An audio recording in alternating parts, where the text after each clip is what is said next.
Fisher की problem या fistula. Fisher जिसे हम गुद चीर कहते हैं, ये होता है कॉन्स्टिपेशन के कारण जब हमारे लैट्रिन वाले रास्ते में गुदा में किसी तरह का कट लग जाए या चीरा लग जाए, जिस कारण से पेशेंट में हिस्ट्री ये रहती है। जब मैं स्टूल पास करने गया था तो मुझे बहुत ही ज्यादा दर्द हुआ और वो दर्द आधे घंटे से लेके 2 घंटे तक भी रहता है। तो इस तरह का जो दर्द है जिसमें स्टूल पास नहीं होता पर सिर्फ दर्द होता है, और कई बार तो पेशेंट ऐसा भी कहते हैं कि मैं खाना खाने से भी डर रहा हूँ कि कहीं मेरे को स्टूल पास करने ना जाना पड़ जाए, क्योंकि ये जो दर्द है इतना तो ज्यादा होता है कि पेशेंट को सहन नहीं होता। इसमें जो ब्लीडिंग होती है बवासीर के मुकाबले काफी कम होती है। इसमें पेशेंट बताते हैं कि जो ब्लीडिंग हुई थी वो या तो लैट्रिन के साथ लग के आई थी या बूंद बूंद करके लैट्रिन के बाद हुई थी। तो आप यहाँ पे थोड़ा डिफरेंशिएट कर सकते हैं कि बवासीर की प्रॉब्लम है या गुद चीर की प्रॉब्लम है।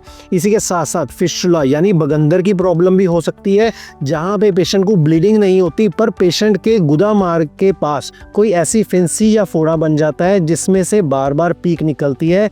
ये फिस्टुला या बगंदर भी हो सकता है जो कि लंबे समय में पेशेंट को तकलीफ कर सकता है, और इसके लिए हो सकता है पेशेंट को आगे जाके सर्जरी भी करवानी पड़े। स्टूल पास करने के टाइम पे ब्लीडिंग होना शुरू हो जाए या कोई मांस अंदर से बाहर आना शुरू हो जाए तो उस कंडीशन में हम पेशेंट को पाइल्स हो गई है ऐसा समझते हैं। खूनी और बादी, इसके अलग अलग आगे स्टेजेस होते हैं, जैसे 1 से लेके 4 स्टेजेस होते हैं। फर्स्ट स्टेज होती है जब ये मस्से गुदा मार्ग से बाहर नहीं आते और सिर्फ ब्लीडिंग हो रही होती है। स्टेज 2 में ये मस्से बाहर आते हैं और फिर वापस जब स्टूल पास कर दिया जाता है उसके बाद ये मस्से वापस अंदर चले जाते हैं। तीसरी स्टेज होती है जब ये मस्से लगातार बाहर आते हैं और बाहर ही रहते हैं और पेशेंट को कई बार इन्हें हाथ से अंदर पुश करना पड़ता है, तब ये तीसरी स्टेज में होते हैं। 4th स्टेज होती है जब ये लगातार बाहर ही रहते हैं, इवन कि अगर पेशेंट इन्हें अंदर पुश कर भी देता है तो उसके बावजूद भी ये बाहर ही रहते हैं। तो उस कंडीशन में ये स्टेज 4 में चला जाता है। अब जब भी पेशेंट को कॉन्स्टिपेशन की प्रॉब्लम होगी, वो स्ट्रेन करेंगे, जोर लगाएंगे, तब उनमें ये मस्से गुदा मार्ग से बाहर आने शुरू हो जाते हैं। बार बार स्ट्रेन करने के कारण और कॉन्स्टिपेशन की प्रॉब्लम लगातार बने रहने के कारण